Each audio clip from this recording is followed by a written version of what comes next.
అత్యంత ధనిక రాష్ట్రంగా అయిపోయింది కదా తెలంగాణ కూడా. బాగా లీడర్లు కూడా ధనికులు అయిపోయారు. లీడర్లు అంటే అందరేం కాదు కానీ కొంతమంది 100% 10 మంది పేర్లు చెప్పండి.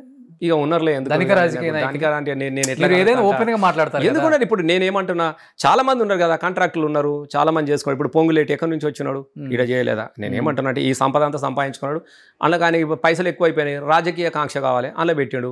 రంజిత్ రెడ్డి అని ఉన్నాడు, ఇలా లేడా? ఇప్పుడు లేరా అంటే ఇట్లాంటి వాళ్ళు కొంతమంది ఉన్నారు. వ్యాపారస్తులు వచ్చారు, వ్యాపారం చేసుకున్నారు. లేరా? బయట పార్టీ వాళ్ళ పేర్లు చెప్పారు. బయట పార్టీ మా పార్టీలో ఎవరు పెద్దగా? మీ పార్టీలో ఎవరు లేరా? ఎవరున్నారు బాగా పైసలు ఉన్నోళ్ళు? కొంచెమే, నాకు తెలియదు ఇంకెక్కువ. అమ్మో, ఇప్పుడు ఉన్నోళ్ళు అంటే వెళ్ళిపోయారు కదా, సంపాదించుకొని వెళ్ళిపోయారు. వాళ్ళు మా పార్టీలో కానీ వెళ్ళిపోయారు. కానీ ఇప్పుడు దీనిలో ఎవరు? కొంతమంది కాంట్రాక్టులు, కొంతమంది ఉన్నారు. ఎందుకు లేరు? కొంతమంది కాంట్రాక్టాలు చేసుకుంటూ ఉన్నారు, వ్యాపారస్తులు ఉన్నారు. ఎందుకు లేరు? నాకు అవునవునవును. ఇలా పెద్దగా ఉన్నోళ్ళు ఎవరు నాకేం కనపడట్లేదు. ఇప్పుడు చాలా కష్టం అండి, కష్టం వెతకడం. రేపు ఎలక్షన్స్ లో డబ్బు పాపం ఎట్లా పెట్టుకుంటారో ఏంటో మరి. డెఫినెట్ గా ఉంటే అంతే. 100-200 కోట్ల చాలా మంది ఉన్నారు వ్యాపారం చేసుకునే వాళ్ళు. ఇప్పుడు మా గంగలో అన్న వాళ్ళు గ్రానైట్ వ్యాపారం చేసుకుంటారు, ఇంకోళ్ళు రియల్ ఎస్టేట్ చేసుకునే వాళ్ళు ఉన్నారు. లేరా నేను అట్లా అంటే, కానీ 1000 కోట్లు అని కాదు, 100 కోట్లు అక్కడ మొదటి నుంచి కూడా ఆ వ్యాపారాలతో సంబంధం ఉన్న వాళ్ళు ఉన్నారు. వాళ్ళుగా బతకగలిగేంత శక్తివంతులు అయితే మన పార్టీలో ఉన్నారు. నేను లేదని నేనేం కాదనట్లేదు, అంతవరకు ఉన్నారు. అట్లా అని చెప్పేసి చాలా మంది నాలాంటి బిడ్డలు ఉన్నారు. ఇప్పుడు మేమంతా ఉద్యమాల నుంచి వచ్చినాం. ఇప్పుడు సుమన్ ఉన్నాడు, విద్యార్థికి వచ్చినాడు, ఏమున్నాడు కాదు కదా, కిషోర్ ఉన్నాడు, మేము ఇవన్నీ లేదు సమస్య లేదు. నేనేమడిగో నా దగ్గర ₹1 అంటే 10 రూపాయలకు కనబడుతుంది లేనోని కాబట్టి. అదే ఉన్నోని దగ్గర 1000 రూపాయలు ఉన్నా నీకు 100 రూపాయలు లెక్కనే కనబడుతుంది. నీకు రెండే గింతే సింపుల్ ముచ్చటే చెప్తా. ఒక మంచి కారు వేసుకొని రసమయ్య ఒక మంచి వాచ్ పెట్టుకొని తిరిగి అబ్బా అయిపోయిన 1000 కోట్లు సంపాదించారు అంటాడు. 1000 లోట పీసలేదు, గిదే కారు గిదే వాచ్కే అంటే చెప్తున్నా. మనసులా చూసే విధానాన్ని బట్టి ఇప్పుడు జనం అంత పిచ్చోళ్ళు ఉన్నారు అసలు బయట. ఇప్పుడు జనం చాలా 50 నుంచి 100 కోట్లకి వెళ్ళిపోయింది ఒక ఎమ్మెల్యే నిలబడాలి అంటే, ఇప్పుడు కంటెస్ట్ చేయాలంటే. అలాంటిది ఒక ₹1 కోటి కారు, లేకపోతే ఒక 10 లక్షల రూపాయలు వాచ్, లేకపోతే ఒక 50,000 రూపాయలు చెప్పులో షూ వేసుకుంటే ఆ రేవంత్ రెడ్డి ఏమో ఆవంతుని ట్రోల్ చేస్తుంటారు. మీరు ఇప్పుడు వేసుకుంటే జనానికి ఏమన్నా అమ్మో ఈయన ఉన్నాడని తెలిసిపోద్దా? జనం మనకన్నా తెలియకల్లోదండి. నేను రెండు విషయాలు చెప్తా. ఒక లీడరు అవినీతి పరుడు ఎందుకు అవుతాడు నాకు చెప్పండి ఒకటి సింపుల్ గా. ఒక లీడరు అవినీతి పరుడు ఎందుకు? వాడికన్నా నేను పెద్దోడిని అవ్వాలి. లేదు, అది కాదు. జనాలు నువ్వు ఏదైతే అడిగినవో జనం కూడా ఒకప్పుడు ఆలోచించి ఒక మంచి లీడర్ కావాలి మాకని కోరుకునే వాళ్ళు. కానీ ఇవాళ ఆ పరిస్థితులు ఎలక్షన్లలో ఉన్నాయా? డబ్బులు ఓటుకు పైసలే లేదని ధర్నాలు చేస్తా ఉంటే ఇంతకన్నా దౌర్భాగ్యం ఎక్కడ? నేనని కాదు, నువ్వు నీ స్వార్థం. రెండు ఉంటాయి ఇక్కడ. గెలవాలనేది నాకు. నేనేమంటున్నా అంటే జనం కూడా ఈ 2000-3000 తిరస్కరించి నీకు నచ్చినోని ఎదుర్కొనే విధానం వచ్చినప్పుడు ఈ అవినీతి గివినీతి అనేది ఉండదు. ఇప్పుడు గెలిచినోడు ఏం చేయాలి? అబ్బా పోయిన లావట్టాలే, వచ్చేదానికి చూసుకోవాలి. ఈ రేవంత్ రెడ్డి ఏం చేయాలి? మళ్ళీ నేను గెలవాలంటే నాకు 1000 కోట్లు కావాలంటే మొత్తం భూములు అమ్మేసేయి, ఇది అమ్మేసేయి, అది అమ్మేసేయి, పైసలు జమ చేయి, మళ్ళీ ఎలక్షన్ పోవాలి. గీ ఆలోచన. ఇప్పుడు ముఖ్యమంత్రి నిలబడాలంటే అన్ని ఇప్పుడు ఢిల్లీ బీహార్లో జరుగుతున్నది. వాళ్ళకు ఉన్నదే 2 రాష్ట్రాలు. ఇక్కడ పైసలు వంచే రాష్ట్రం ఏకైకది. ఇప్పుడు ఇది ఏంటంటే మొత్తం మనకి కల్పతరులాగా అయిపోయినది. ఏటీఎం ఎక్కడ ఢిల్లీలో కాంగ్రెస్ కు భారతదేశంలో ఎక్కడ ఎలక్షన్లు వచ్చినా ఏటీఎం కార్డు ఇడిపించేది ఎక్కడ? ఇక్కడ నుంచి ఏం చేస్తాడు రేవంత్ రెడ్డి? అని మిషన్లు గుద్దేడు ఉన్నదా? ఇగో ఈ పైసలు మన లిక్కర్లో 3-4 వేల కోట్లు వచ్చినాయి. ఆడ భూములు అమ్ముడు, ఈడ భూములు అమ్ముడు, మీకు కూడా తెలుసు కదా. ఏటీఎం 10 సంవత్సరాలు వేయలేరు మీరు. ఏటీఎం మాకు ఎక్కడ భారతదేశంలో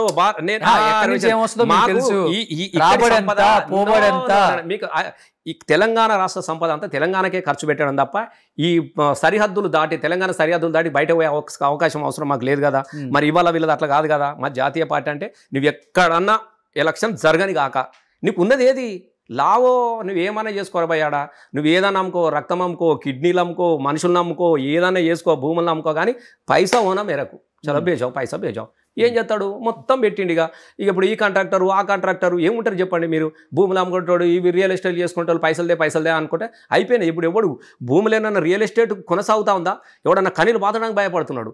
ఎవడన్నా కొత్త కన్స్ట్రక్షన్ ఉన్నే మొత్తం హైదరాబాదులో 13,000-14,000కి ఎస్ఎఫ్టీ జరిగేది ఇలా 6,000-7,000కి ఇస్తా అంటే కూడా ఎవడు తీసుకుంటలేడు. మీరు ఒక్కసారి ఓఆర్ఆర్ చుట్టి ఎన్నడన్నా మీకు టైం ఉన్నప్పుడు ఒకసారి కెమెరాలు పట్టుకొని మీరు వెళ్ళండి. ఇవాళ మొత్తం పతనం అయిపోయినది. వాడు కనుక ఇట్లా లేపిండి అనుకో, నాకు ఇంత ఎస్ఎఫ్టీకి ఇంత ఇవ్వాలంటే ఎక్కడ పెట్టుకోవాలి, ఏది పెట్టుకోవాలనే పరిస్థితులు వచ్చినాయి. నేను చెప్తున్నా దానికోసం ఒక సిండికేటే ఏర్పడ్డది. కానీ మీరేమో ఇలా అంటారు. 55 సంవత్సరాలు రేవంత్ రెడ్డికి. ఒక్కసారి ముఖ్యమంత్రి అయ్యారు. ఇంకొక 20 సంవత్సరాలు రాజకీయాల్లో ఉండాలి అనుకునే వ్యక్తి ఇంకొక 20 సంవత్సరాలు నేను ఉండాలనుకునే వ్యక్తి తెలంగాణ రాష్ట్రాన్ని అతలాకుతలం చేసేసి అంధకారంలోకి నెట్టేసి నా రాజకీయ భవిష్యత్తుని నా చేతులారా నేనే తుడిపేసుకుందామని అనుకుంటాడా? నేను రేవంత్ రెడ్డి నేను ఒకటే చెప్తాను, రేవంత్ రెడ్డి అనేటువంటి ఒకసారి ముఖ్యమంత్రి కావాలి అయిండు. రేవంత్ రెడ్డికి ప్రేమలు పార్టీలు గీటీలు నచ్చాయి, పార్టీ హోనా. రేపు పొద్దుగాల మళ్ళీ బీజేపీ రేపు మళ్ళీ తెలంగాణలో వస్తుందని అనుకుంటే ఒక్క నిమిషం ఆలోచించుకుంటే జంప్ అవుతాడు. రేపు మళ్ళీ ఇంకోటి వస్తుందంటే జంప్ అవుతాడు. ఆయన ఈ పార్టీ కాంగ్రెస్, ఆయన నేను అడుగుతా ఉన్నా, కాంగ్రెస్ మీద లొల్లి పెట్టినోడు, కాంగ్రెస్తో కొట్లాడిన తెలుగుదేశంలో ఉన్నాడు కదా, దాని నుంచి ఇళ్ళకి వచ్చింది కదా. ఆయన కుర్చీ కావాలి, ఆయనకి ఎందుకు ప్రేమలు ఉంటాయి రోషన్? నువ్వు చెప్పు నాకు, ఎందుకు ఉంటుంది ఆయనకు? నీకు పార్టీతో సంబంధాలు ఉన్నాయా? ఎవరు? సోనియా గాంధీని బలిదేవత అని అసెంబ్లీ సాక్షిగా మాట్లాడినోడు. బలిదేవత తెలంగాణకు సోనియా గాంధీ తెలంగాణ రాష్ట్రం ఇవ్వలేదు, ఈమె బలిదేవత అని అసెంబ్లీలో మాట్లాడిన రేవంత్ రెడ్డి ఇలా కుర్చెక్కి మా తెలంగాణ తల్లి అని మాట్లాడుతున్నాడు. అంటే ఆయన రెండు మాటలు ఆయనే మాట్లాడింది కదా. పదవి లేకముందు బలిదేవత, పదవి వచ్చిన తర్వాత ఇప్పుడు దేవత అయింది. నీకు రెండు విషయాలు చెప్తున్నారు కాబట్టి ఆయన ఎందుకు మాట మీద ఉంటాడు? రేపు ఏదొస్తే అది వెళ్ళిపోతాడు. రేవంత్ రెడ్డి రాజకీయమైనటువంటి అవకాశవాది, ఆయనకు ప్రేమలు ఉండయి. చంద్రబాబు నాయుడు గురువు అని భావించే కేసీఆర్ గారే చంద్రబాబు నాయుడు హయాంలో కేబినెట్ లో మినిస్టర్ ఉన్నది చూసాం. ఈయన అధికారంలోకి వచ్చిన తర్వాత చంద్రబాబు నాయుడిని నానాభూతులు మాట్లాడింది కూడా చూసాం. సో అధికారం కోసం అధికారం కోసం రోషన్ మీరు ఒక్కటి గుర్తుపెట్టుకోండి, కేసీఆర్ అధికారం కోసం మాట్లాడలే. కేసీఆర్ గారు చంద్రబాబు నాయుడుగా ఉన్నప్పుడు ఆయన మంత్రి పదవిని రాజీనామా చేసి బయటకు వచ్చి తెలంగాణ కోసం మాట్లాడిండు తప్ప చంద్రబాబు కోసం మాట్లాడలే. మీరు గుర్తుపెట్టుకోండి. ఆయనే లేదు 100% చెప్తున్నా. ఇప్పుడు ఆయన మంత్రి డిప్యూటీ స్పీకర్గా ఉన్నప్పుడు మంత్రిగా పనిచేసిండు, డిప్యూటీ స్పీకర్గా పనిచేసినప్పుడు రాజీనామా చేసి వచ్చిండు తప్ప చంద్రబాబు కోసం అంతకన్నా ఏమవుతాడు సార్? లేదు, ఇంతకు ముందు కూడా నేను మళ్ళీ చెప్తాను, ఆయన తెలంగాణ కోసం చంద్రబాబుతో కొట్లాడిండు తప్ప చంద్రబాబు కోసం వ్యక్తిగతంగా ఇది చేయాలని ఆయనకి ఏం అవసరం ఉంటుంది? 23 రాష్ట్రాలలో 10 జిల్లాలు తెలంగాణ అయితే 13 జిల్లాలు ఆంధ్రప్రదేశ్. ఎట్లా ముఖ్యమంత్రి అయితే అనుకోలే కదా, ముఖ్యమంత్రి కోసం కాదు కదా. తెలంగాణ అప్పుడున్నటువంటి పరిస్థితుల దృష్ట్యా తెలంగాణ వెనుకబడిపోతుంది, తెలంగాణ ఆగమైపోతున్నది, తెలంగాణ ఎడ్యుకేషన్ లేదు, చదువులలో దేనిలో అయితే విసిరేయబడ్డటువంటి ప్రాంతం కదా తెలంగాణ అనేది. కాబట్టి మీరు ఈ సందర్భంగా నేను మీకు ఒక్కటి గుర్తుపెట్టుకుంటా, తెలంగాణ ఉద్యమ ప్రస్థానంలో మొత్తం కూడా మీరు రేవంత్ రెడ్డి ప్రస్తావన వచ్చింది కాబట్టి చెప్తా ఉన్నా. ఏం నినాదం ఉన్నది చెప్పండి? కాళోజీ గారు ఏం చెప్పారు?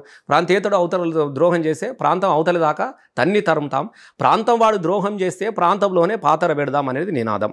ఇప్పుడు ప్రాంతేతరులు అవతలకి వెళ్ళిపోయారు, ఇప్పుడు ప్రాంతం వాడు దోపిడీ జరుగుతూ ఉన్నది, ఇంత జరుగుతూ ఉన్నది. కాబట్టి దీని నినాదంతోనే కదా కేసీఆర్ తెలంగాణ స్వరాష్ట్ర ఆకాంక్ష కోసం పదవిని త్యాగం చేసి వచ్చినోడు తప్ప పదవుల కోసం వచ్చినోడు కాదు. ఇప్పుడు పదవుల కోసము కాంగ్రెస్లోకి వచ్చినోడు రేవంత్ రెడ్డి అవుతాడు తప్ప గమనించారు వాళ్ళే కదా 100%. ఇప్పుడు మీరు అన్నట్లు 50 కోట్ల 100 కోట్ల ఎమ్మెల్యే పెట్టేది పోయినాయి ఆ రోజులు. అంతే, ప్రజలు 100 కాదు 200 కోట్లు పెట్టిన ఎవరు కోటేయాలో వాడికే ఓటేస్తారు. రెండు విషయాలు చెప్తా ఉన్నా. సమాజంలో మార్పు రావాలంటే ఈ మార్పుకు శ్రీకారం చుట్టేటోడు ఓటర్ నిజాయితీగా ఉన్నప్పుడు వచ్చే నాయకుడు కూడా నిజాయితీని కోరుకోవడంలో తప్పు లేదు. నేను మాత్రం నాకు కావాల్సినవి అన్నీ కావాలి, నాకు ఓటుకు పైసలు ఇవ్వాలి, నాకు దీనికి ఇవ్వాలి, లీడర్ మాత్రం నిజాయితీగా ఉండాలంటే ఎక్కడ సాధ్యమవుతుంది ప్రజాస్వామ్యంలో? ఇది ఇక్కడనే పాడైంది. అదే అమెరికాలో కానీ వేరే దిగాల అభివృద్ధి చెందిన దేశాలలో ₹1 లంచం తీసుకుంటారంటే వానికి ఉరివేటి కాదు, కాల్చి పడేస్తారు. ఎక్కడన్నా ₹1 ఫ్రాడ్ పైసలు ఇచ్చి జరిగే ఓట్లు ప్రపంచంలో ఎక్కడ ఉన్నాయో మీరు చెప్పండి. మన దగ్గర మన భారతదేశం దౌర్భాగ్యం కాకపోతే మీరు చెప్పండి. అందుకే మన అభివృద్ధి చెందుతున్న దేశం ఇది ఎప్పుడు చెందుతూనే ఉంటుంది, 100 సంవత్సరాలైనా చెందుతూనే ఉంటుంది. వాడు ఎక్కడ చెప్పు అమెరికాలో ఏముంటాయండి చెప్పండి? ఇలా మన పిల్లలు లక్షలాది మంది చదువుకొని పోతారు, లండన్ పోతారు, ఏం పాడైతే చెప్పు? 6 నెలలు మంచు, 6 నెలలు వాన, అసలు దానికి మనకిడ 3 కాలాలు, 6 ఋతువులు, నల్లరేగడి జీవనదులు. అబ్బబ్బబ్బబ్బా, ప్రపంచంలో భారతదేశం అంత గొప్ప ప్రకృతి సంపద కలిగినటువంటి దేశం ఎక్కడ లేదు కదా. మరి మనం ఎందుకు అభివృద్ధి జరుగుతలేము అంటే మనుషుల్లో మార్పు లేదు, మనుషుల్లో కరప్షన్ ఉంది, అవినీతి ఉన్నది. దీని నుంచి బయటపడ్డప్పుడు భారతదేశం అంత గొప్ప దేశం. గ్రేట్ అండి, రాజకీయ నాయకుడు ఒక కరప్షన్ ఉంది ఉన్నది. గ్రేట్. చెప్తున్నా కులం ముచ్చట చెప్తున్నా నేను. ఇవంతా సమూలంగా మార్పులు రావాలి. ప్రజలు కూడా స్వచ్ఛందంగా అరే లీడర్ను చూసి వ్యక్తిత్వాన్ని చూసి ఓటేసే రోజులు వచ్చిన రోజున భారతదేశంలో ఇవన్నీ క్లోజ్ అవుతాయి. నాయకుని అవినీతి కానీ ఈ సంపదలు ఇవన్నీ పోవాలి. సుమన్ టీవీలో మీ పర్సనల్ అండ్ బిజినెస్ ప్రమోషన్స్ కోసం కింది నెంబర్కి కాంటాక్ట్ చేయండి.